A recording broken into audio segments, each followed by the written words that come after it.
Oh, wait.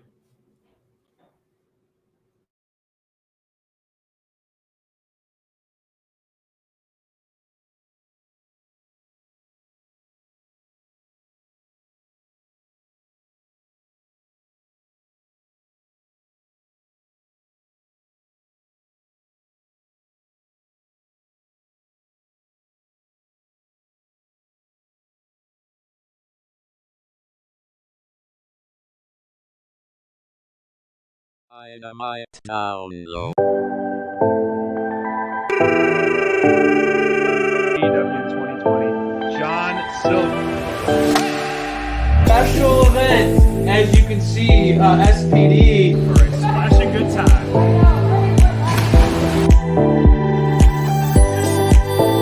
January recruitment month. I come along, you know. I come along in the ring.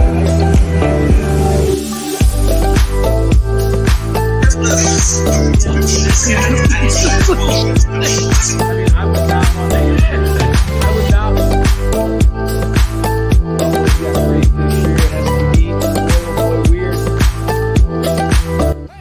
to. Welcome to Dynamite Download. Man, it's episode 28 for us, dude. And Yeah, buddy. Welcome to I mean, Dynamite Download. look at us go. I mean, and honest to God, man, I am just like that intro gets me smiling. AEW in general, this whole thing just gets me smiling, man. This was a great episode of Dynamite again.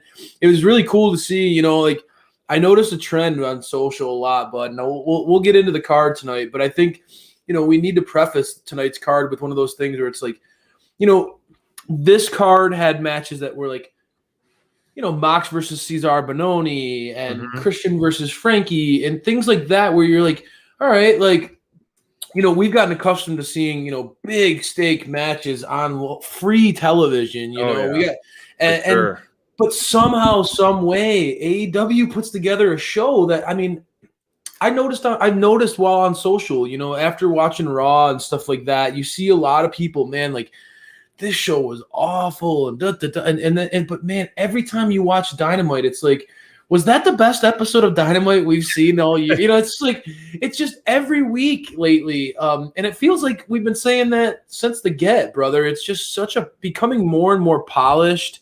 Their segments are tighter and they flow together really well. I mean, there's a lot of content on tonight's show. You show it right there, bro. I mean, this is a great match graphic. Yeah. Again, AEW does such a great job with their graphics and things like that. Really, really like their color scheme. So it kind of fits ours right now. That right. Red and black. But you know, I love what they're doing, man. I think that it's becoming more and more tight. Like they're starting to put together shows that feel very cohesive. You know what I mean? This show was one of those shows. It had so much going on in it. Let's throw up the match results and we'll get right in. But so much happened on tonight's show, and it really felt like the whole show, start to finish, was fluid and it didn't ever hit lulls really. And there's a lot of stuff that made sense. Stories are building on themselves. We get to see the continuation of long-term stories and feuds, and then tonight we got to see really, I think, the culmination of what I know you and I are excited, the best friends reuniting. It was just a really great overall show. Let's get into the match results real quick so we can dive in and really talk more about each one of these great segments throughout the show.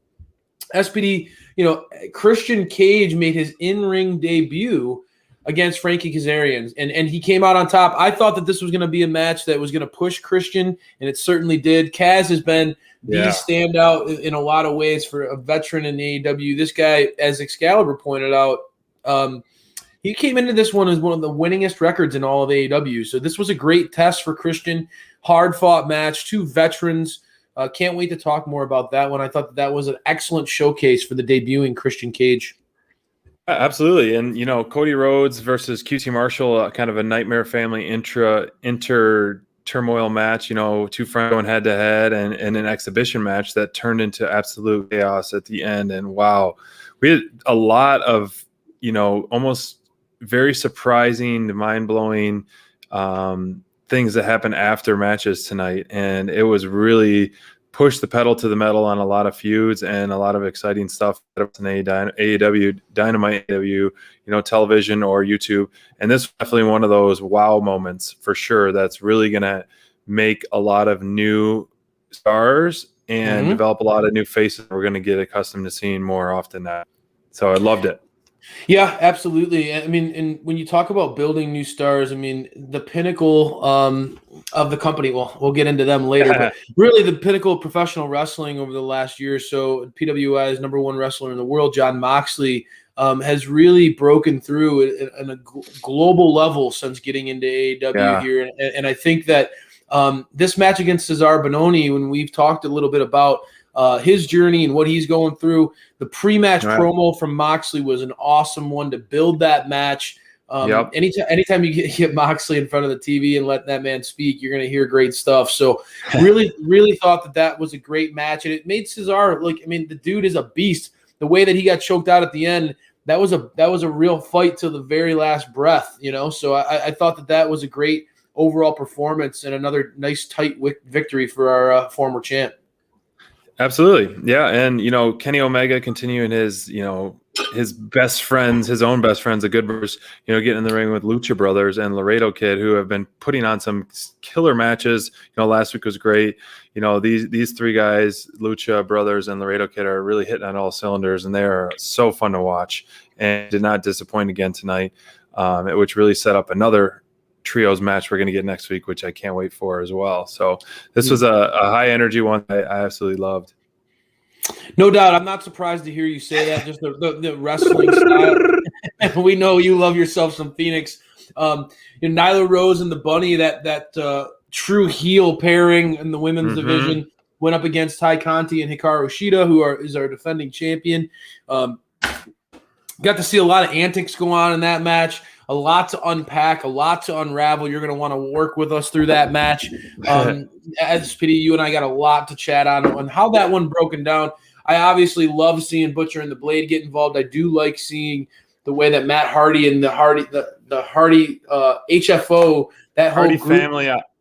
What is it? Hardy family office. Yes. So the HFO coming together, I think that, obviously I've said it before, I'll say it again. Matt Hardy is a very smart man, and he knows how to position himself to be on the tip of everybody's tongue. So really excited to see what you had to think about that match because of all the stuff that went on. Maybe you can help fill in the cracks at points. There was a lot to unpack. Yeah, I enjoyed it. And you props to Matt Hardy giving us a little repost on Instagram. That was it was pretty cool that Butcher and Hardy both reposted one of our many great match graphics that we as a team collaborate on. And they gave the people what they wanted. Finally, the best friends reunited, and hopefully, kind of a closing of the book and a new direction for both teams, a fresh new direction on an awesome, hardcore ending match with a lot of twists and turns, and we'll talk really in depth to that. But let's bring it back to the beginning of Dynamite. And before this, we were really kind of figuring out what was going to main event the show. We kind of went back both ways, and the way it played out, obviously, we're not the bookers, and we kind of went back. Obviously, maybe in the champ, he could main event it. Chris Cage in-ring debut could be a main event, but to kick off the show with this really hard fought battle was really nice. The commentator team did an excellent job at really hyping this match, like you said, bringing up the history between the two and how Frankie Kazarian has been on the winning streak, and nice slow methodical technical match. They almost ran out of the time limit, and you can tell both guys sold really well. There's some good chops, good slaps to the face in this match, and you could see Christian Cage, outworking everyone, his slogan, but he was getting worked pretty well from Frankie. He looked a little winded at times, which is a props to him to really selling the whole match. But it was a nice, strong back and forth match. And you could tell just the veteran and comfort level between the two really showed well in this match. I enjoyed it. Yeah, absolutely. I was looking forward to this match throughout the week, and I thought that this one could have been one of those that was kind of under the radar as far as fans kind of seeing how good of a veteran battle this could be. You know, obviously there's a lot of buzz anytime Christian's on the bill, right? But you know, this kind of got me back to when I was a teenager, but begging my dad to order pay-per-view so I could see TNA. I mean, Christian and Frankie Kazarian have a long history together. I really love this showcase for Frankie. I mean, this was an example of a guy who's a veteran in the game who could still go. And you talked about it, man. He was putting Christian through. He made sure Christian earned that new catchphrase. That's for sure. He was making sure Christian was working hard for this victory. I knew that Frankie was one of those types of guys with the pride he has and the professionalism that he conducts himself in the ring. He was going to mesh real well with Christian. As a lifelong fan of Christian, anybody who watches that guy, you know that he pays attention to the details, and he's one of those guys who knows how to let a match breathe, knows how to work with different opponents to kind of allow that match to really build that emotion. And that's Christian and Frankie did that really well tonight. I thought this was an awesome showcase of two veterans. Bully Ray from Busted Open talked a little bit about it, and this is coming from a Hall of Famer. You know, it's really amazing what can happen when you allow guys to slow things down, pay attention to the details, and really tell a story in the little things of a match. You don't always have to have these big theatrics all the time. If you just have two great professional wrestlers, two veterans who understand the give and take of the business, you're going to come out with a great end product. And that's what happened in this match. I thought this one really, really was a great overall showcase for both guys. Christian has to head back into the locker room feeling good about being able to hold his own against a guy like Frankie, man. I mean, how many times have we talked about it with SCU? Frankie Kazarian showcases the cardio and the athleticism of a man half his age, you know? And so for Christian to be able to come out, you know, really first time in 7 years in a singles match and hang with Frankie and beat him, no doubt about it. That's an elite out of me. It was a great showcase for Christian. It was an elite out of me too. And it was a great, I don't want to say like, you know, great opening match in the AEW on AEW television. And it was a perfect pairing with the comfort level those guys have had together and the back and forth, and they really mesh great together. Yep. And another perfect pairing that we've been seeing week in and week out for months is Sting and Darby Allin. And they're once again outstanding promo from Darby. This one, and Matt Hardy kind of had a lot to say on Twitter about it, which was pretty funny. But it was an excellent promo. This bridge was right by our hotel when we stayed down in Jacksonville, so I recognized that bridge. So look at when you. we had to go over there, so I was like, "Oh dang, it's right there!" But this was just, I loved how they were throwing the money and then burning the face. You know, I loved when Darby would wear those, you know, faces, they're his opponents or his future opponents, and in his promos. So he brought that with Matt Hardy, and so I enjoyed that for sure.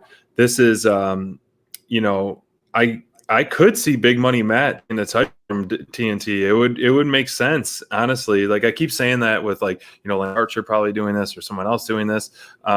To Darby kind of interweave himself with the feud with the Dark Order and Hangman Page.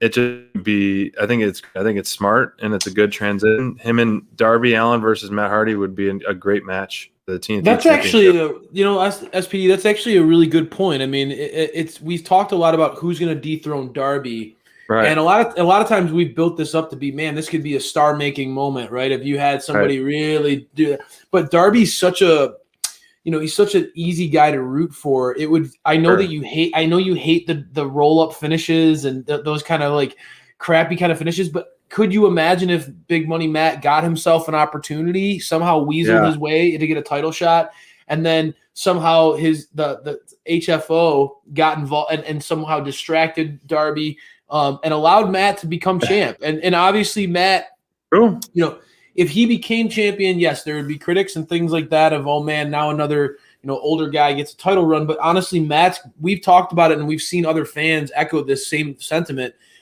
This iteration of Matt Hardy's character is incredibly entertaining, and you could see he's giving back. He's giving opportunities to guys like Butcher and Blade and Private Party and now pushing Bunny to give her an opportunity to get an actual match tonight. That would be entertaining, and then that would be a perfect way to then use Matt as a transitional champion, which he's not going to lose any luster when he loses that belt, to a Hangman Adam Page, and allow Hangman to get that run with the TNT Championship. That would be a beautiful thing. I like that a lot. I like the thinking there. Even if they leaned into the Dark Order feud, gave Matt Hardy could then feud with the Dark Order over that title. That would be a great idea. That said, let's focus in on the actual content of this promo. For me anyway, you nailed it when it comes to the taunting and kind of the making the imagery of Darby's promos. He's such a creative mind. His promos are, we tweeted it out tonight. His promos are so unique, man. They're unlike anything that we've seen in wrestling in a long time. The guy just has that artistic element that really allows you to get captivated by what he's recording and what he's putting out there. They're really special vignettes, and I really enjoy the way that lens that he sees the world through. But when you talk about the content of the promo itself, I love it from speaking of a history of Matt Hardy's career, right? I really love what Darby talked about as far as, man, you were the guy who innovated the TLC match with your brother. True. You were the guy who was jumping off these ladders, and you were the guy who would literally give anything for this business. And now you're reduced to trying to pay people to help you win matches. What happened to your pride? What happened to your legacy? Is this how you want to go out? And I think that Darby really challenging the manhood of Big Money Matt and basically telling him that his money doesn't mean crap to him, and that he's not impressed by this version of him, and he's going to have to earn his respect, not buy it. That type of line speaks volumes, and that echoes long after that segment is over to me. When Darby can kind of deliver something like that, it spoke aspects of truth. It's one thing to say someone sucks or that you're going to beat them, but when you kind of make that personal dig, where there's some shard of reality there, I thought that was a really, really nicely executed promo by Darby. Really thought that this one was a home run, man. Yeah, and he can say so little at times and mean so much. Yep. And unlike someone else who same thing, she can say so little but mean so much. But she said a lot tonight, kind of similar like we did last week. But Jade Cargill is, and we've said it, and she's echoing it. I have it, and she does have it, and whatever it is, you can tell when someone does have the it factor, be in AEW, wrestling, sports, or just life in general. Yep. And she walks like money, talks like money, looks like money. And I was talking with my friend here when we were watching the show, and we were like, "Damn, I would have to look like Jade minus the boot if I can censor that." He's like, she is like jacked. We're two guys talking about that.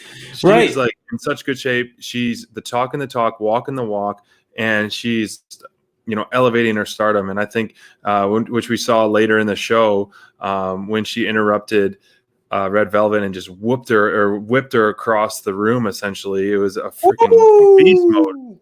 So happy to see see her on that as well, even more. So she has it, and it's going to be a fun journey for us to follow here at Dynamite Down, and we are big supporters of Jade, and the potential is limitless with her. I think she's in the right hands right now. No doubt about it, bro.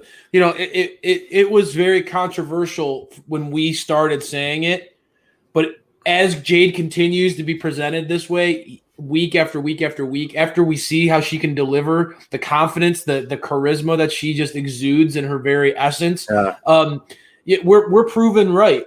We can kind of like the Dynamite Download here, man. We were right from the get. We were like, she has it. Yep. Period.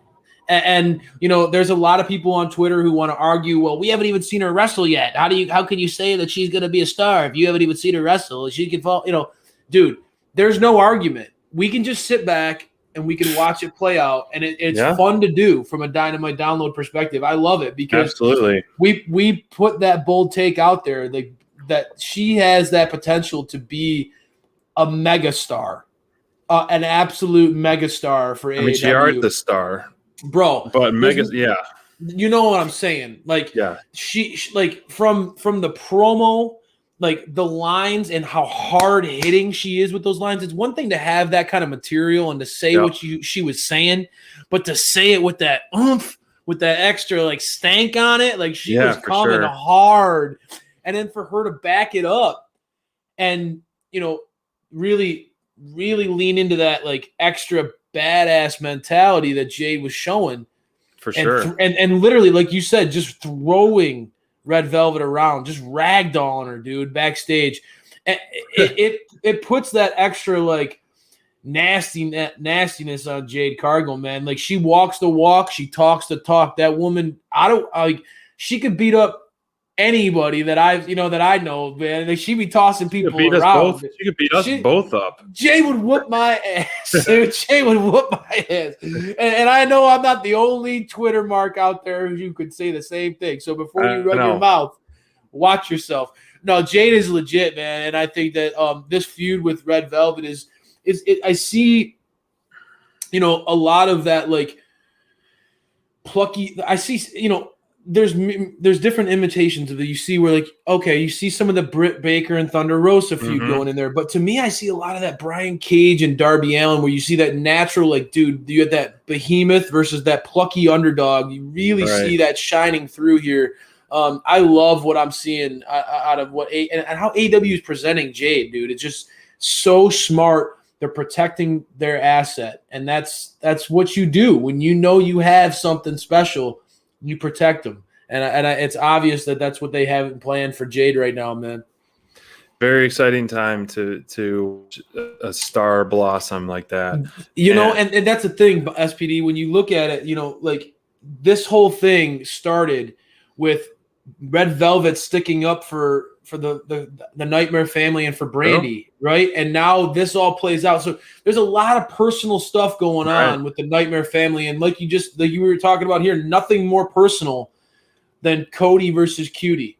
What do you think about this one? Because if you recognize the bridge that Darby and Sting are walking down, you had to be like me, having flashbacks, seeing when we saw Cutie driving Cody up around down around Jacksonville together. Yeah, we saw, so we know that those guys are boys. They're friends in real life, for man. sure. This is definitely personal, man. This got personal fast. Did it ever? And honestly, like just watching the match develop, Cody was very respectful and didn't want to hurt him the whole match. And it was kind of like this back and forth, kind of slow and, not to be overly critical, but it was just kind of like, okay, it wasn't your typical Cody match. It wasn't your high spots. And boy, did it turned quick, when he struck Arn Anderson and walked out. And then you saw the Nightmare family just kind of dismember everyone and just like dissolve the Nightmare Academy, Nightmare family. It was just before, I'm like, who's on who? When everyone got in there, I'm like, who's helping who? Aaron Solo had the chair and was kind of cleaning house. And who we are very high on, Nick Camarato. I know you were. Yep. This development, I was like, wow, man. Okay, you put these guys together. I'm like, of course, Nick Camarato, you want to be a freaking star. Aaron Solo, we've seen some good stuff out of him. And Anthony Gogo, which I have not seen. He's been a commentator in Dark and stuff. But the commentator team did a great job, just giving his background, his bronze medal background of boxing. I like his look. I like that. And so then we saw Camarato just pick up the steps looking absolutely beast. And then the pile driver from Dustin Rhodes. I'm like, looking at that, I'm like, I'll take a power bomb any day over any pile driver. Pile still make me cringe. I know. Being dropped on your head. And even like the Canadian Destroyers kind of make me cringe, even though I love that move. And the Luchas do some crazy pile drivers too. So those always make me cringe just because of that. But what I really liked was the subtle moment where QT Marshall took the bloody hand and rubbed it on Aaron Solo's chest right across the Nightmare Family's logo. I was like, that was really cool. I'm sure that wasn't planned.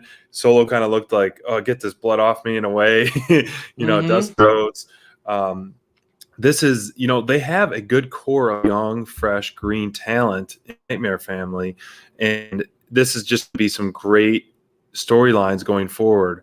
it's you and Cutie former partners that are going to be going head to head a lot, and then you have Nick Camarado, whoever the heck he's going to go against, is going to be Wrecking Crew.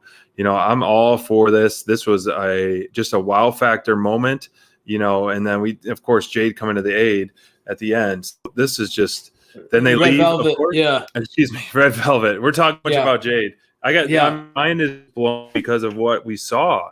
Please take over. I mean, we saw him leave out of the heel tunnel after, if you caught that too. So this was a great segment. I'm forgetting about the match, anything that happened in the match, because this was just such a powerful, jam-packed segment that got me even more excited, because I wasn't that excited for this exhibition match. Now I'm even more excited for going forward to future feuds with these, this new faction.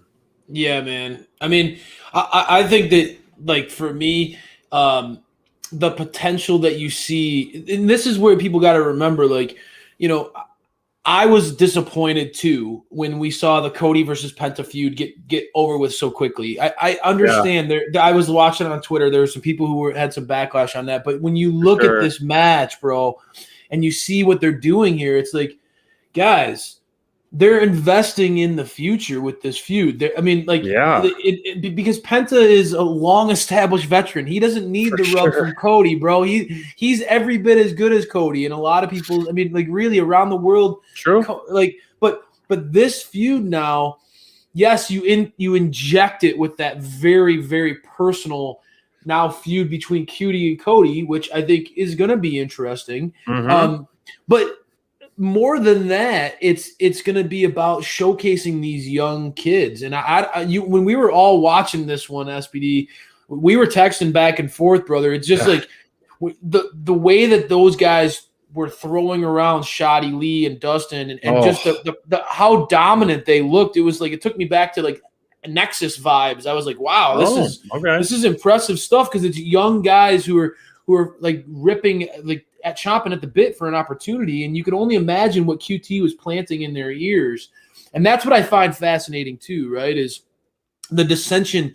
The students, they're all students of the Nightmare family, but how some sided with Cutie and how some are going to side with Cody. I really love that, like that dichotomy of what happens, and it's a natural reflection of what really happens in any school, or there's cliques that just happens, right? And I think when you combine that with sort of that chip on his shoulder, even now, like, you have people who are buzzing on Twitter, like, wow, Cutie Marshall's Twitter is trending. Yeah, he's trending. He's making waves, and for him to lead like this, and he looked good, bro. I mean, like, he looked. I agree.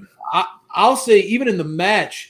Like, there was that cat and mouse type of game that was going on, which I enjoyed. I knew that, like, that psychology was going out, but the way that he slow played this frustration, and I don't know, with the way that aftermath happened after this match, I don't know how you couldn't walk away saying, like, this is going to lead to some very interesting stuff. I mean, like him or not, right? Yeah. Believe, but you can say, Cutie is not on the same level as a Cody. Well, that's just adding to the chip on his shoulder. And when he's got guys like Camarado behind him, and these kids see what Cutie's put in and the work that he's done with their careers, they're going to stand behind him. I don't know, dude. I think that this one's going to be a very fun thing to unpack and unravel as television goes on.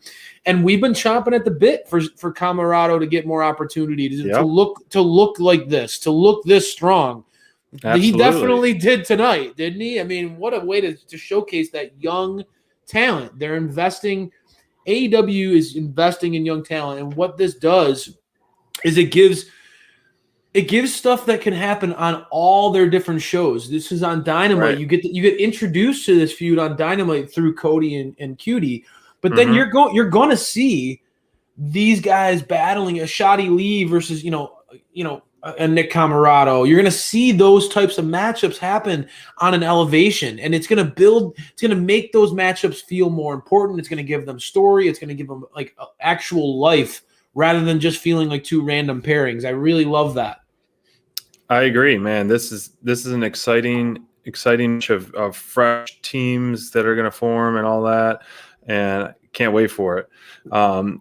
we got to see, we still need to talk about it, and I still put out a public service announcement, obviously, off the TV and character, Cesar Bononi, we've heard different things going on with his family, and, his wife looking for a bone marrow transplant, which, we could talk about down the line, and I will put there because I have a good friend of mine who has a company called Marrow Match, and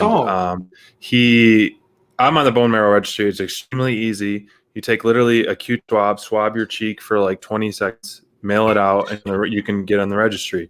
And to donate bone marrow, it's very simple. It's just like you are essentially drawing blood, or like it feels like out of your hip for multiple hours. He says you can watch Titanic twice and you're done, and you could save someone's life. So simple and easy as that. And so many people need to be on the bone marrow registry. My dad had to have a bone marrow transplant. Thankfully, he was able to do a self donor. But obviously, you can't always be a self donor depending on your situation. So then you search for the list, and it's extremely easy to be on the list.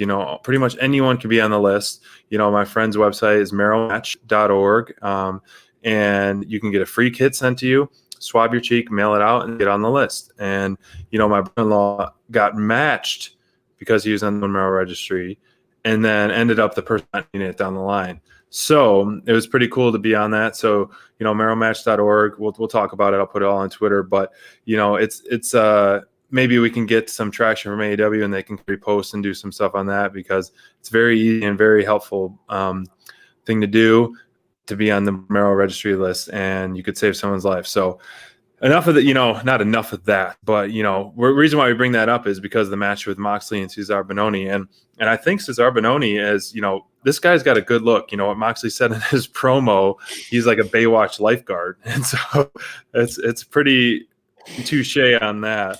But Moxley's promo was great. He just kept saying how many things pissing him off over and over, and calling him a Baywatch lifeguard, and how Moxley sees something in him too.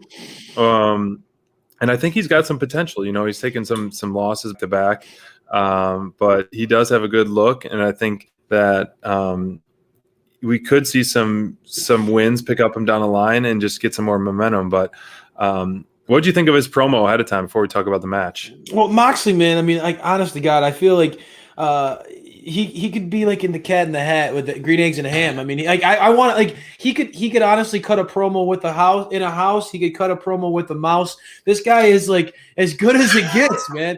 Honest to God, like, you could put him in any scenario and he could cut a promo, and I'd be like, hook, line, and sinker. He's got me. He's got me every time. So I love how Moxley just is such a natural on the camera, how he's such a natural big fight feel kind of guy. He has the smarts. I love how he talked about sort of the whole crazy saga of the Young Bucks and Kenny. And again, that's an example. These characters don't just forget stuff because they're in a new match or they're in another, right. like they're in another, like, they remember their history, and I love that. Kenny definitely got to see a little bit of Moxley later on in the show.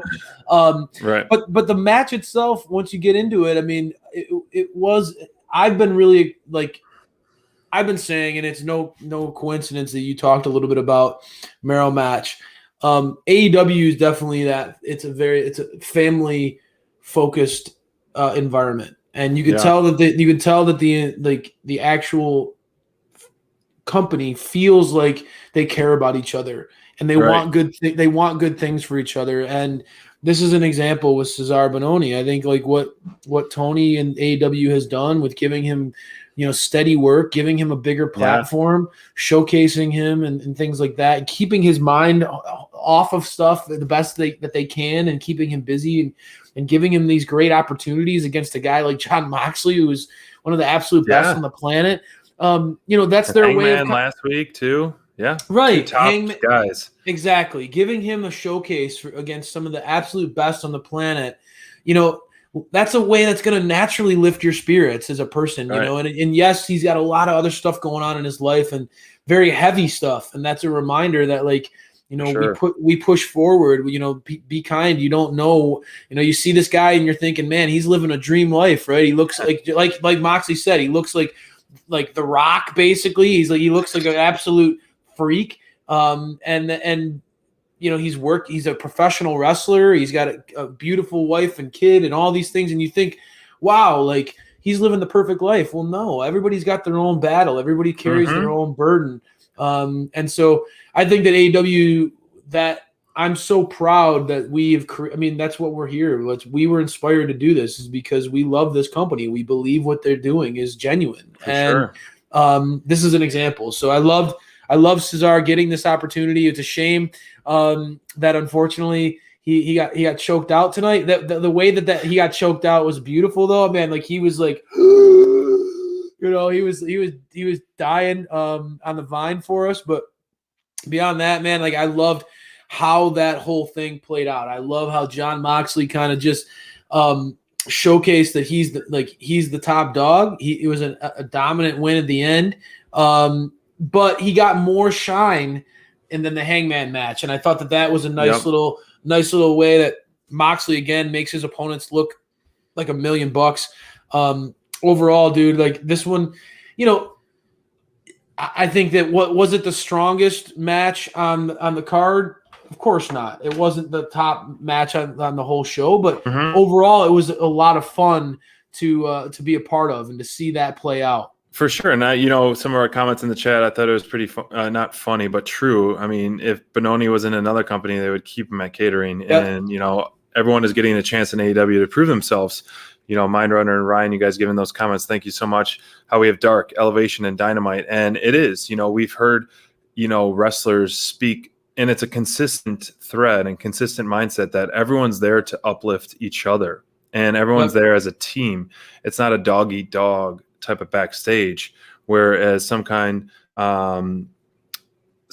you have like a issues with that, but it's so nice to see that. And even though we get as a joy, we get 2 hours on Monday, we almost get 2 hours on Tuesday, and then we get 2 hours on Wednesday. So all of this talent that is being showcased. Exactly. And I love it. And you don't lose like your favorites, like Dynamite, we always talk about it's such a stacked roster, and you're like, oh man, I wish these people would be on TV every week.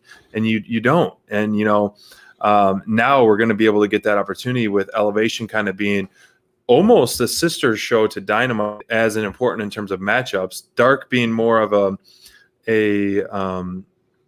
like NXT, kind of a transit. Yeah, I would say, Dark like NXT. But as we digress that, let's shift into Team Taz. The Team Taz turmoil that we're kind of talking about, for a few weeks. But everything is fine. Everything's fine in Team Taz.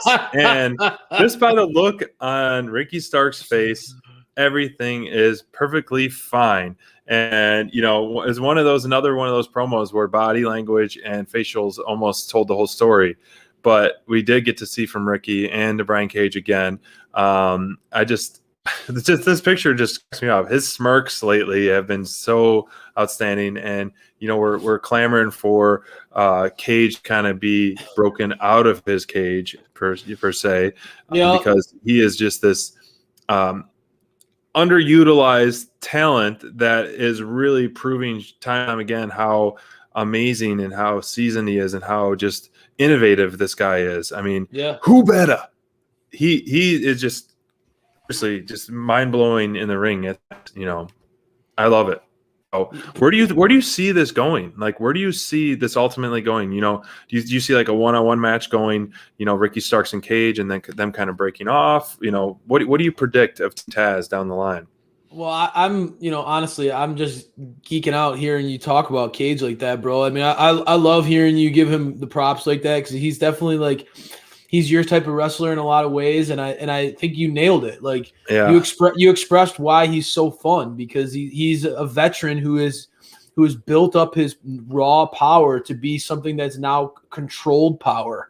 And, there's something to be said for that. Like, he makes it look easy when he's in the ring, and his athleticism is just through the roof. Cage is a legit star. I mean, that dude is a lot of fun to watch.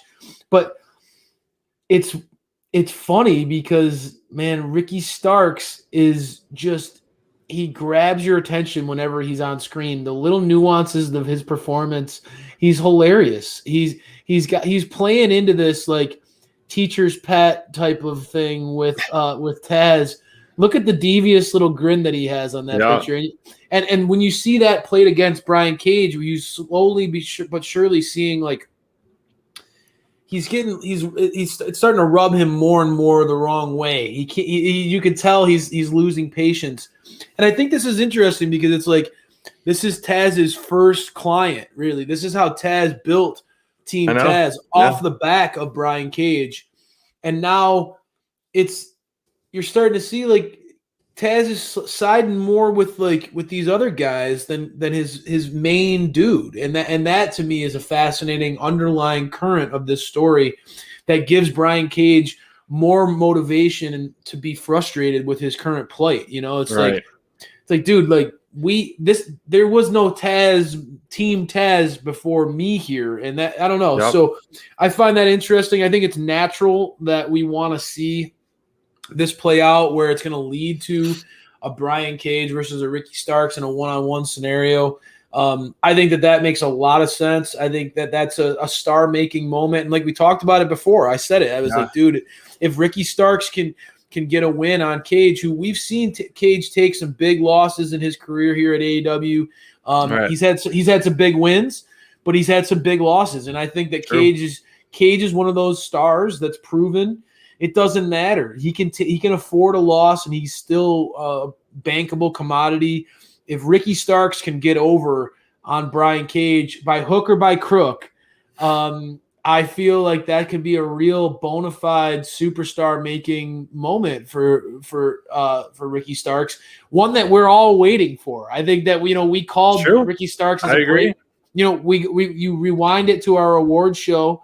And Ricky Starks was a guy who we all talked about, man. That is a dude who has superstar written all over him. Absolutely. So, absolute crayfish powerhouse SPD. I like it. I mean, go rewind, watch. You'll see me in the nice tuxedo. That's our award show.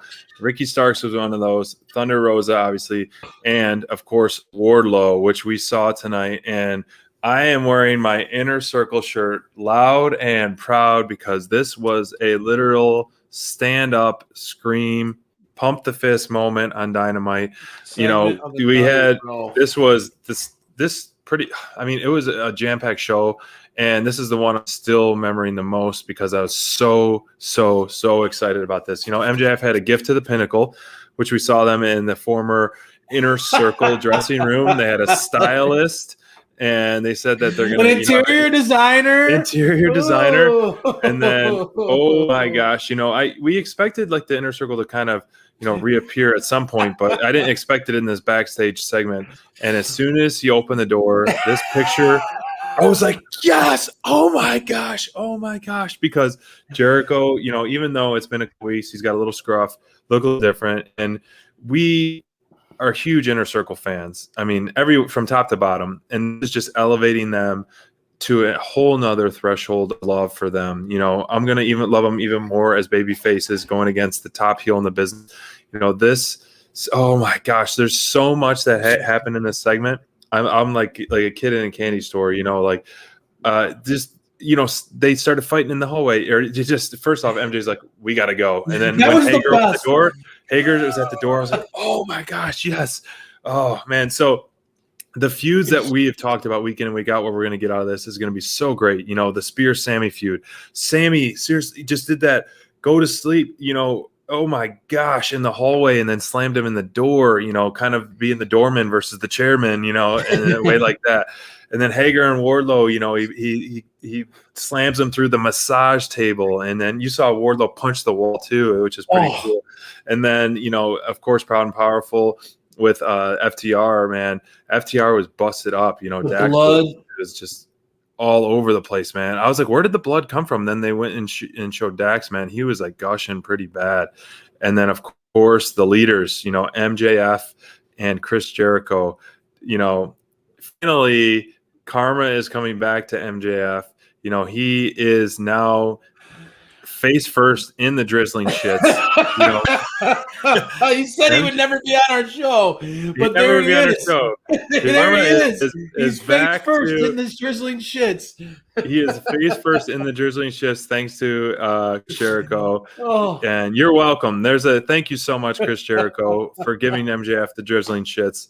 And like you said, Mindrunner, I do that on your Twitter that there was sparklers next to Sean Spears on the ground. I don't know what that had to deal with. What kind of little hidden that? If that was just like a random slip up, but. Man, what did you think that said? Because I could go on and on. It was just unbelievable. The worst is yet to come, as Chris Jericho said. And was that a brutal segment, and total beatdown. We thought the Pinnacle was strong, and I was like, dang, they're like unstoppable. And as soon as that ass whooping from Inner Circle, I'm like, who's stopping the Inner Circle after that? Wow, did they show up? No doubt, I can't wait to see them next week. No doubt about it, man. I mean, like that was like after such a dominant introduction from the Pinnacle to come back and regain all their heat and then some, and the way that beatdown played out. Yeah. Beautifully shot, by the way, throughout this whole thing. Really got to give it a lot of props to the camera crew, the editing team, how they played that whole thing out. Really captured every moment. I think I was not alone. I literally was laughing out loud when MJF, and I know that Ryan just threw it out there too.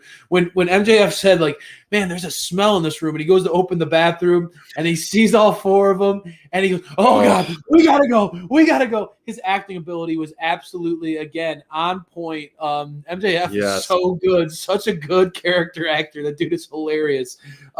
But the way this whole thing went out, man, you nailed it. I mean, I loved even Hager's little comment about, don't touch him after he laid out Wardlow. The docs went to go to help him or whatever. Don't touch him, I missed that. He just kind of has that. He had that little badass swagger to him. I don't know, dude. The way this whole thing went about. Even as FTR fan, I love Proud and Powerful. I love those guys, and I thought that particular beating that happened there, you talked about the blood on Santana's chest, the way that he was stalking Dax, the intensity of that whole moment, dude. I can't wait to see those two teams go at it. That's going to be two incredible veteran tag teams that they're going to put on a show.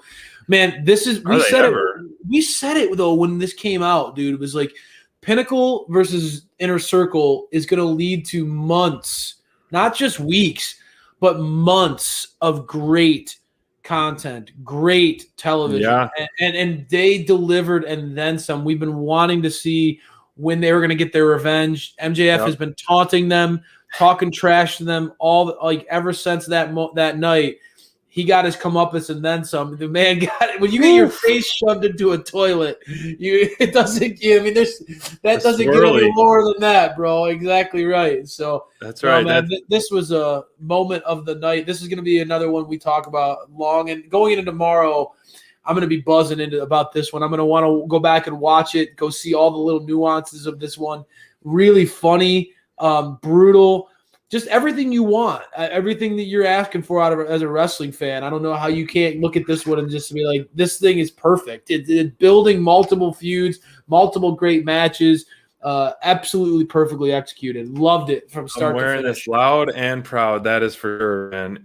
I'm going to rewatch it as soon as we're done with this show because I was so with that and so excited that you can't keep Jericho on TV for that long. And it was just incredible. And so, wow. Then, following that is a tough thing to follow. And, Kenny Omega and the Good Brothers versus Lucha Brothers and the Laredo Kid, a great trios match with a, star-studded in-ring talent right here. And, me being a Lucha Brothers mark like crazy, I loved it, man. The high energy to start was amazing. High energy to start. The super kicks. And just the flips and everything about it. And, Laredo Kid is essentially filling in for Pac, which there's no one to fill in for Pac because he's, he's one of the greatest wrestlers in the world, period. But Laredo Kid, we got to give him props, man. He's been doing some awesome stuff in the ring. He's got the victory last week. He got the pin. he's risking it all. He is fearless, and he fits in very well with the Lucha Brothers style and the Lucha Brothers period. And so I enjoy this trios team for sure. They're a lot of fun to watch. The chemistry with them is just absolutely insane. Ray Phoenix, it's like a broken record. He is absolutely amazing. He's just he's unbelievable, the stuff. And so and of course Kenny Omega, I gave this match definitely an elite, just because I don't think I could ever give Ray Phoenix a delete match, period, whether it be a singles, tag match, trios, whatever it is. I just absolutely love watching him in the ring, and I like watching anyone beat up the Good Brothers too. So that's I don't know. This one for me, like I can't. It's gonna be very hard to justify a delete, right? But I will say, like, I'm surprised that you're geeking so much about the Lucha Brothers in this one, because most of the match it felt like it was Laredo Kid, and not to say anything. I mean, like, again, I agree with you. This has been a great showcase for Laredo Kid to step in and to immediately be thrust into a feud with the Lucha Brothers as his tag team versus the world champion and former Impact champions. That's a big stage, right? And he's performing, and he's going all out. There's no denying it. When you watch that man perform, you can see there's no hesitation in his dives. I mean, when he took that bump to the outside, that flip to the outside into the barricade, he went all out. He was laying it all on the line. So you got to give the man his due. I'm still struggling. Just the Good Brothers. I mean, I will say this. I liked that triple team move where Kenny carried Gallows and then Anderson jumped on top. I thought that was really cool. And I love the overall story of that being told by the Good Brothers, Kenny, Don Callis, the Young Bucks. I really love that story of the Elite, but the Good Brothers I have a hard time with their in-ring style a little bit. It's just kind of my thing. I'm having a hard time coming around to them. Right. And I felt like, again, maybe it's just the Pac fanboy in me, but I'm struggling with this. I feel like the Death Triangle is given to me and then it's pulled away. And it keeps messing with me as a fan. Like, I'm not gonna lie, like, it hurts a little bit. It hurts me as a fan, because it's like you get that nibble of that key lime pie. You have one bite, and then the waiter comes and takes it away, and you want more, and you say that next bite was gonna be even better. That's how for the waiter on the cruise to bring you the whole time pie. That's exactly what you're waiting for. Exactly, and that's what I'm. It sucks as a fan, because I realize that maybe I'm not even giving Laredo Kid the chance that I should be, because I'm so disappointed that it's not Pac. Now, I have seen on social a lot of fans are kind of saying what you're saying, is that Laredo Kid, his offense and the overall vibe of that group, he fits. He fits the Lucha Brothers really, really well, and if they keep Alex, they keep that whole like nonstop luchador, and then the interpretation of Penta says, if they keep that whole vibe, that whole character work going, it works, right? I like that maybe all Latino stable where they they really go in with that Latin pride and that Latin vibe. I know a lot of people were saying like Trinidad and potentially Santana and Ortiz kind of doing that, but I don't think Inner Circle's not going anywhere. So if they want to lean into that, I get it. And I think that Laredo Kid, although very different than Pac, that group would have a different vibe than the Death Triangle, because Pac has this intensity to him, this edge to him that makes them tend to be more heelish. Right. Laredo Kid's fun, underdog, balls to the wall offense can kind of make them more feel like baby faces. So if they want to lean into that, I get it, and then maybe let Pac do his own thing as a singles guy. I'm good with that. I'm totally good with that. So we'll see where it goes from here.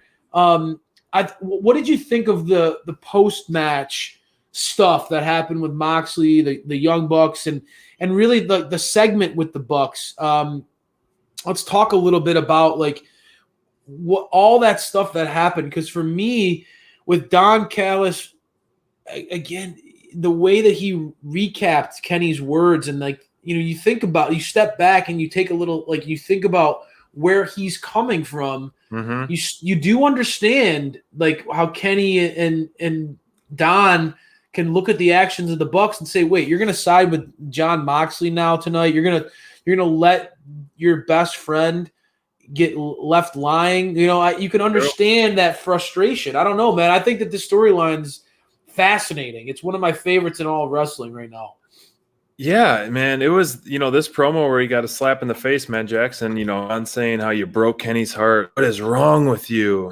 He's so cold and dead inside. And so I'm all for the Moxley Young Bucks. Well, because Moxley was like, with the Young Bucks, I guess I owe him one. He said that in his promo. So I really enjoyed it. So I'm excited for that match. And definitely, I mean, you have two former champs and, of course, the tag champs and the former Impact tag champs. So you have a lot of gold and ex-gold in the ring for next week. What do you think ultimately happens, SPD? Do you think that the Young Bucks and Moxley beat Kenny and the Good Brothers?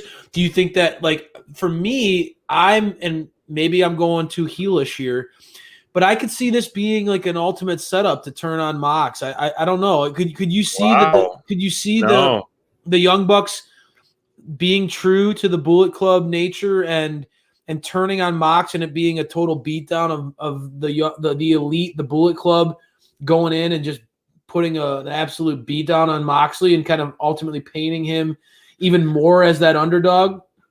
I hope not. I don't want to see that, because I don't want to see the Young Bucks rejoin with the Good Brothers personally.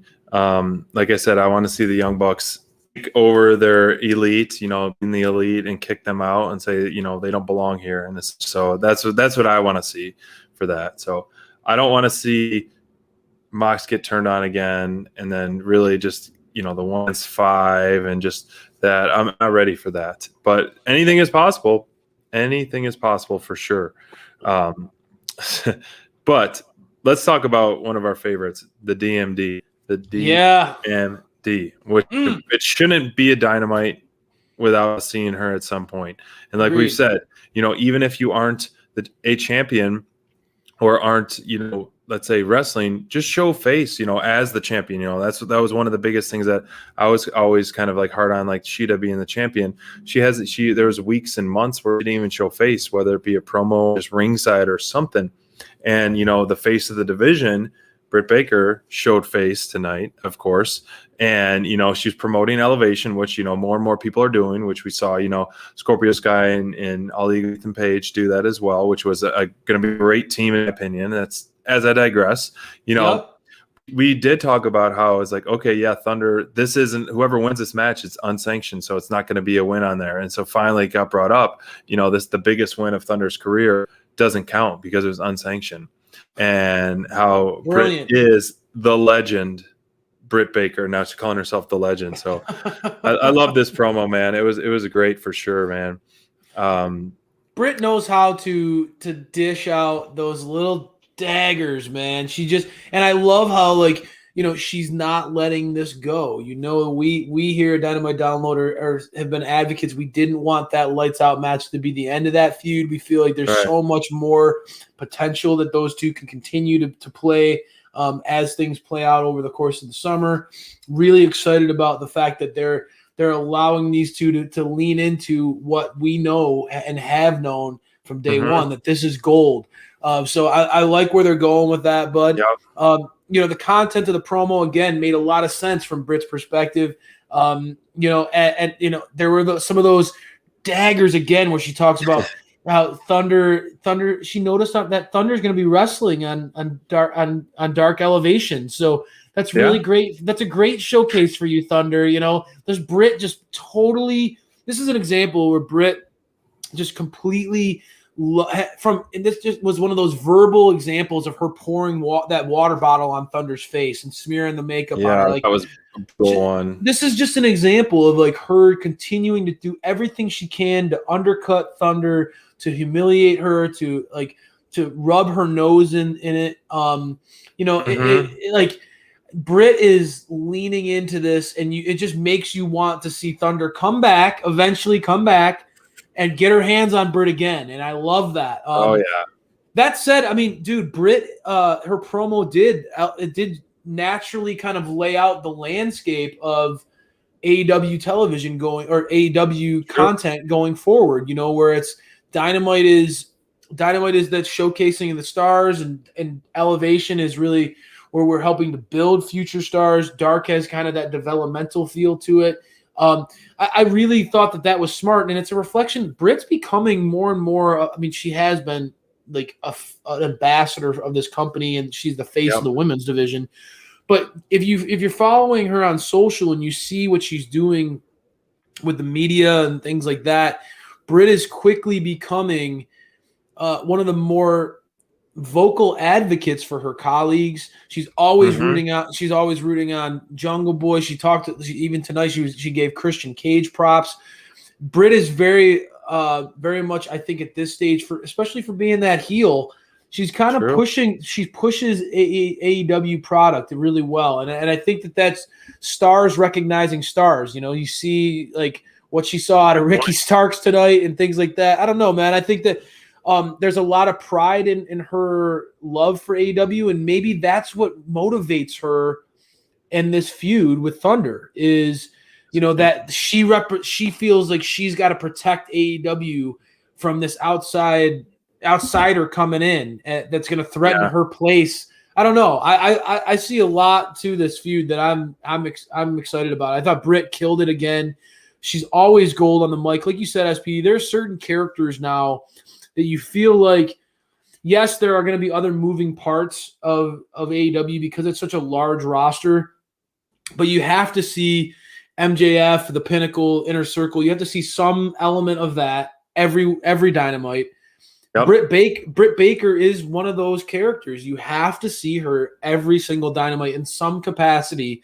AEW needs to get her out there, even if it's just a promo like this. She knows how to keep the narrative going. She's such a pro, man. I thought that I hope that this is a trend to follow, and I think the ratings will continue to improve if they continue to do that. I really do. I agree. Focus on her every single week in some aspect, whether it be a full match, which she deserved, or a 1, 2 minute, 3 minute promo, and it'll be very powerful and relevant. We saw our pre-main event match, a tag team with Shida, the champion, with Tay Conti and versus Nyla Rose and the Bunny, Allie, and which was unfortunate part was the picture-in-picture and constantly AEW doing that, man. I don't know if it's just because it's historically the women's match is placed main event and they got to get those commercials in leading up to the main event, but I just wish they wouldn't rob us of the match, the one women's match essentially we get on a Dynamite of a picture-in-picture. To kick things off, though, Hardy had a great promo about his financial loss and the Bunny and, promoting her and all that. And, April 1st, he's going to start making more money as well. And what he sees in the Bunny, how she wasn't in the tournament. Ty Conti looked great again. The momentum on her is on her side. I think she is the fastest rising star right now in the women's division. Just what we've been seeing the past few weeks and months, and she looked outstanding. And it was an unfortunate way to, the match ended with the cheat to win kendo stick by the Bunny to get the pin, and then I think Tay is gonna just run through her next week when we see him go 1-on-1 in the ring. I think it's just gonna be a total whooping from Tay Conti. But overall, it told a lot of stories. You had the HFO, the Dark Order there, some high spots off the top into them.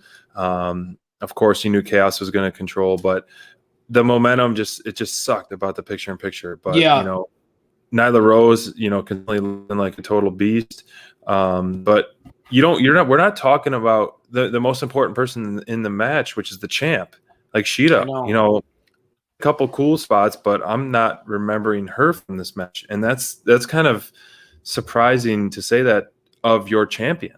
And so, yeah, take it away. There's not a lot of buzz around Sheeta. And that's like she hasn't been showcased a lot in matches of late. So I mean, I agree with you. I think that like this match was weird to me, man. I felt like the picture-in-picture it hurts a lot, but like the placement of the picture-in-picture in this one, it felt like I couldn't get invested before we cut to the commercial, and it really hurt the overall flow of it.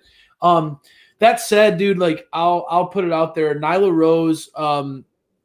I can't believe what like a fan I am of where like her role is in this division. I can't believe how far I've come to say like at this point, dude, like I think that Nyla, the division is significantly better when Nyla is there.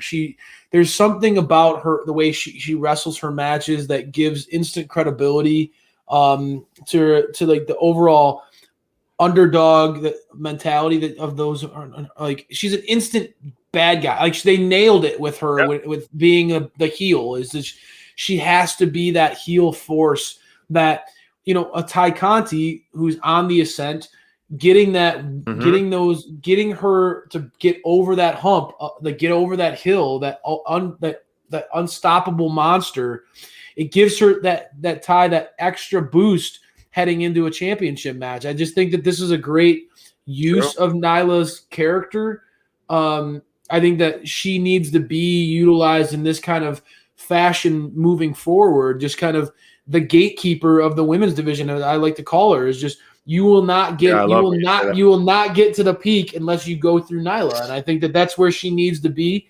I've been impressed by Ty Conti for a while now. Ever since the formation of TJ came together, I felt like both of those girls are clearly putting in the work to get better.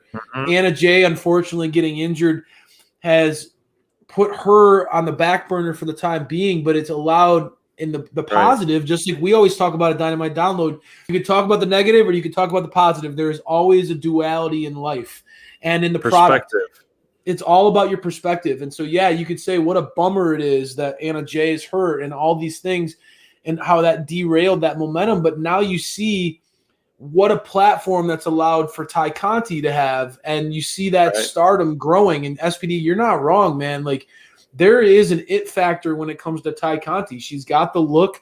She clearly puts in the work. That woman is very talented as far as her martial arts background and the way that you can tell she integrates that into her matches.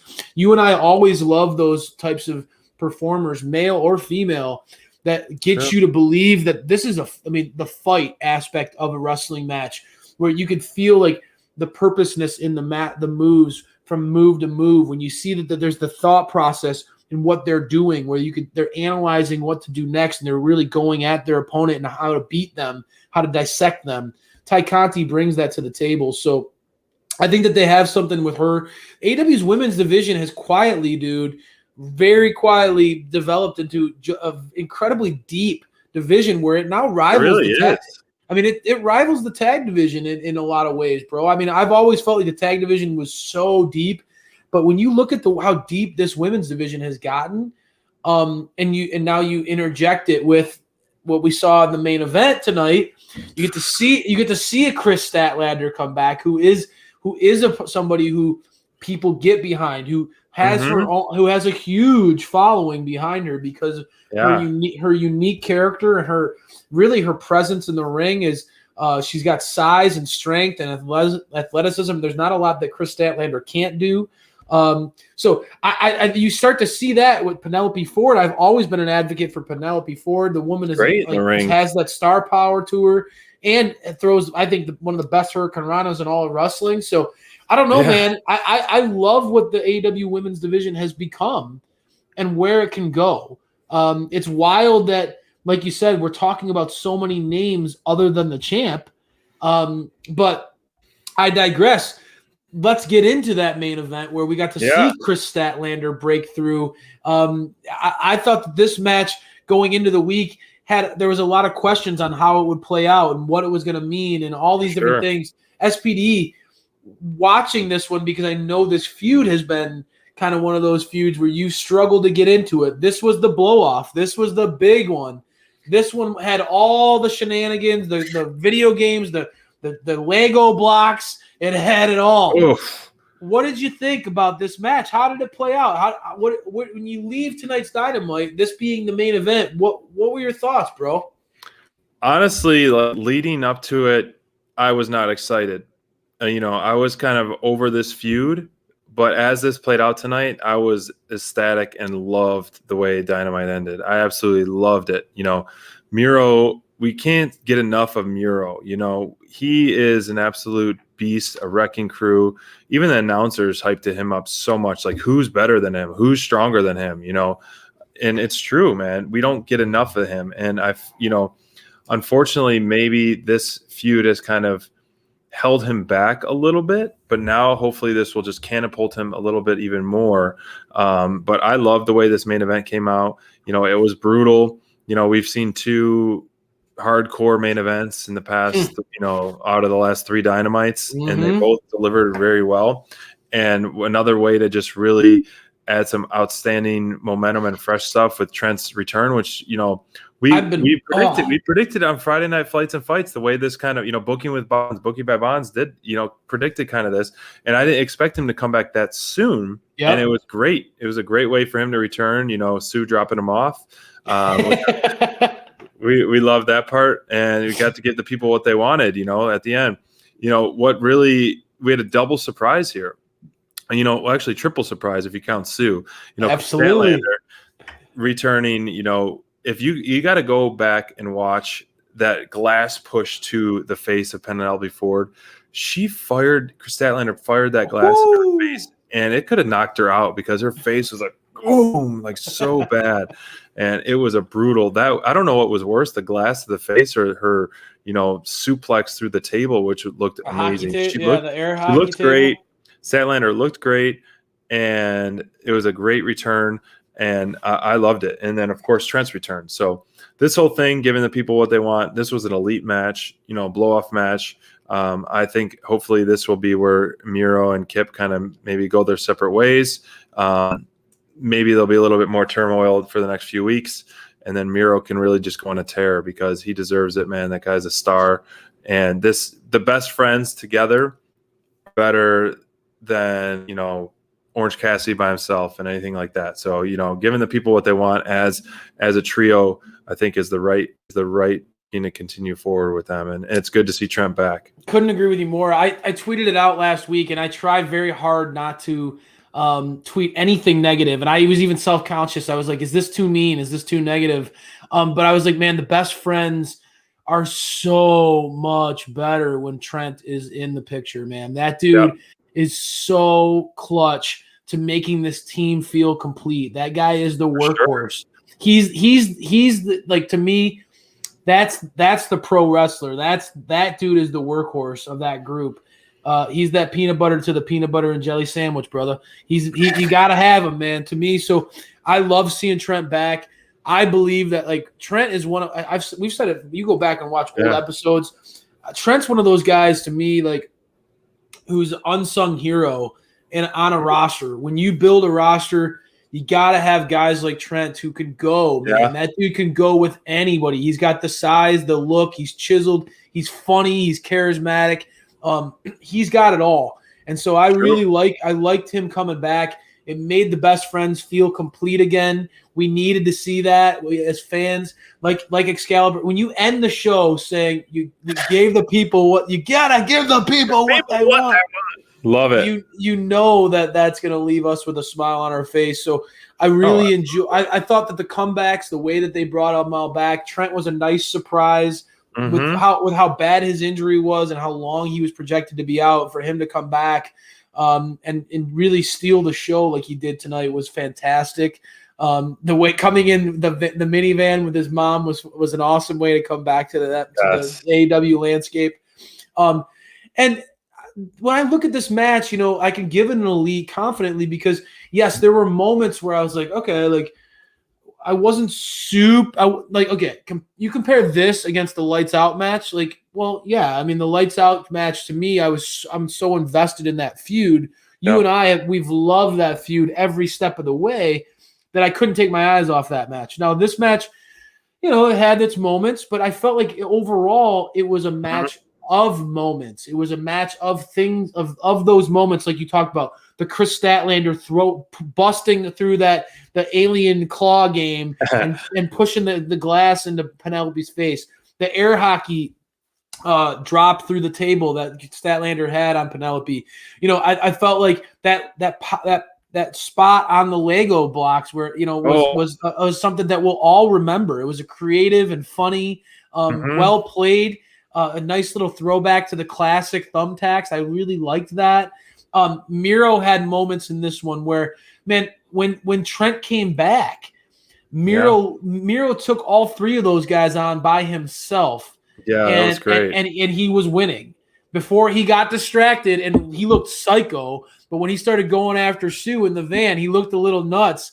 I liked the way that Miro was presented in this match. I think that even though he lost, I think Miro came out looking like $1 million.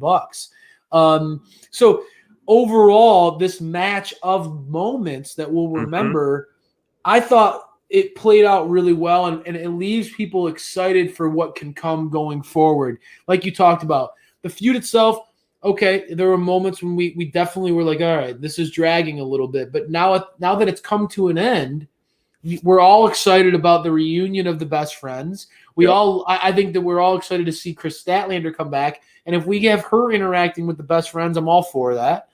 And then we all want to know where Miro goes from here, because as you talked about at SPD, he was presented throughout by commentary as one of the strongest, most dominant presences in all of professional wrestling. Yeah, that is a man that crazy. They hyped him up big time, and that's one of the things that I think that people forget that JR and brings to the table is that guy, when you let him call a match with a genuine hoss, a big fella that he likes, his level of excitement.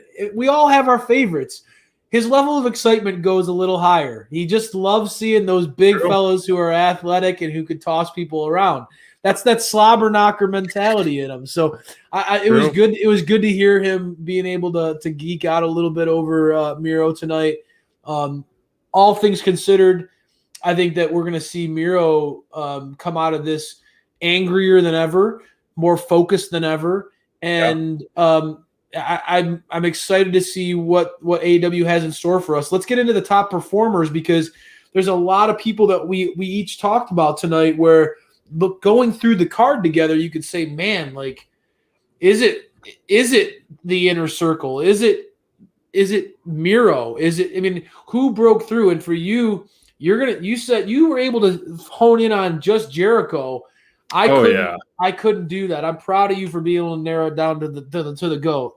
I almost didn't let you pick the whole Inner Circle because of that, but because I'm such an Inner Circle mark, I was like, of course I wanted to pick the whole Inner Circle. But Jericho, just seeing his face as soon as they opened the door, I was just like, yes, oh my gosh, he's back. And then the worst is yet to come, and then the ass whooping, and then the drizzling shit swirly that he gave MJF. I'll never get tired of hearing you say that. Oh man, that was just. I mean, I don't need to say more. I mean, that guy stole the show, didn't step foot in the ring, and he's going to steal the I can't wait for the banter, the rebuttal, the on-camera live rebuttal that Jericho is going to give the Pinnacle. He's going to spit some absolute fire next week, and it's going to be pure gold. Oh, I can't wait. And I mean, of course, the Inner Circle, I know, put on an ass whooping like no other. For them, they deserve the top performer. In a card that was stacked of like really cool moments and surprises, this one still stands tall for one that we're most excited about and talking about. Absolutely, bro. I don't even need to say anything, man. You nailed it. I thought that was exactly well said. This was a moment that we're going to be buzzing about. I love this feud. They got me as a fan. They got me hook, line, and sinker in it, bro. I'm so in on this feud. I love every minute of it. I could just book like, a whole Dynamite around this feud, and I'd be happy. all in. Let's do it. Let's get into next week's Dynamite because we're gonna see the Inner Circle again, bro. We're gonna see them come out, and hopefully, like you said, I can't wait to hear what they have to say because you know that they spoke with violence tonight. But we're finally all that pent up aggression. That they're going to bring some hatred, some hellfire and brimstone at the Pinnacle. It's going to be this is going to be something that's must watch. Yes, and I hope. I mean, we could either you throw that to start the show, you could throw that in the 9 o'clock golden hour, you can throw that in the main event. When they come out and have the show end in another total warpath. Mm-hmm. But whatever it is, it's going to be pure gold. We're going to get another match, which, like we talked about, Tay Conti's stars on the rise, and doesn't seem like slowing down anytime soon. I think she's going to really put a beating down on the bunny, and it's going to be a lot of fun to watch. Just to, have her get another win. We'll probably see some more shenanigans with the HFO and the Dark Order. So this feud within other feud is great and going to be exciting. For sure. Yeah, I mean, and that Ty's going to want some revenge after the bunny, like you said, got a cheap win using that kendo stick. So that she's going to want some revenge on that. A feud that's quietly been developing, and we talked about how AEW is really elevation is becoming a must-watch show now. A feud that's really quietly developing outside the lens of Dynamite in a lot of ways is this Jurassic Express versus Bear Country feud. We got to see little highlights of it on Dynamite, but the more you pay attention to all of AEW's content, the more you see there's a lot that's been brewing. This will be interesting because Bear Country to this point certainly has been presented in a way where, these are two big fellas, man. So it'll be very interesting to see them go head to head with Luchasaurus, who I know is one of your favorite big men in all of wrestling, and Jungle Boy, who although he doesn't have the size of a Bear Country, that he's chomping at the bit to lock them up in a snare trap. I'd love to see him try to lock one of these big guys into that. I think that match, as a tag team fan, I think that match could be a lot of fun to watch. Absolutely. Darby Allin's going to defend his TNT championship against JD Drake, another one of those Benoni, Hollywood Hunk, Pretty Peter Avalon, which we haven't seen in a while. I've actually enjoyed JD Drake's matches on Dark and stuff. I like his chops. He's very physical. Mm-hmm. He's like just this. It reminds me of just this Southern farm boy that just will throwback, right? Yeah, throwback. Yeah. He doesn't look like your typical wrestler you want to root for. Just this average Joe, but man, when he gets in the ring, he is fun. He's kind of fun to watch. So this is total polar opposites. This big hoss chop master versus this relentless daredevil Darby, and so it'll be interesting to see this pairing and how we see him defend his title. I like that take by you, man. I'm seeing that on paper. You're like, huh, Darby Allin versus JD Drake. But just hearing you talk about it, you're right. JD's kind of got that that kind of old school, get the job done type of approach to wrestling. That could be a lot of fun. The clash of styles there. I like what you said. That said, I know you mentioned the Inner Circle potentially main eventing the show, but I don't know. I don't know if that happens when I look at that. When I look at number 5 on this list, when you see Kenny Omega and the Good Brothers, you get to see the Bullet Club against Moxley and the Bucks. Mm-hmm. It doesn't get bigger than that, man. That's some big star power in one match. I know that maybe you might be ready to see the Good Brothers booted out of the company, but until that happens, Kenny Omega and Moxley, and they're on the card, bro. They're going to be at the top of the show. At the very top of the show. But it's going to be a fun one. For sure. Absolutely. I'm excited to see what happens in that one because that has been the overarching morality play. And that Don Callis, man, I'm telling you, that promo that he cut tonight, SPD. Every week he cut some fire promos. The guy is good, man. He's very is good real at what good. he does. So maybe one day we'll have a chance to chat with Don Callis. That would be a lot of fun, wouldn't it? So It would be a lot of fun. Anyway, man, hey, this was an excellent episode. Always a lot of fun with you guys. Thank you for joining us on social. We got over that 1,000 mark of subscribers on Twitter, which was a huge day for us. We appreciate that. We appreciate the love. You guys are awesome. Thank you for those of you who hung out with us tonight, watched this show with us live, and for any of you guys who share this content. We appreciate that. Look forward to talking to you more throughout the week. Thursdays are always a blast post Dynamite, and then we'll get into it on Friday where we get Friday night fights and flights, baby. Can't wait. That's right. Thank you guys for tuning in, and have a great night.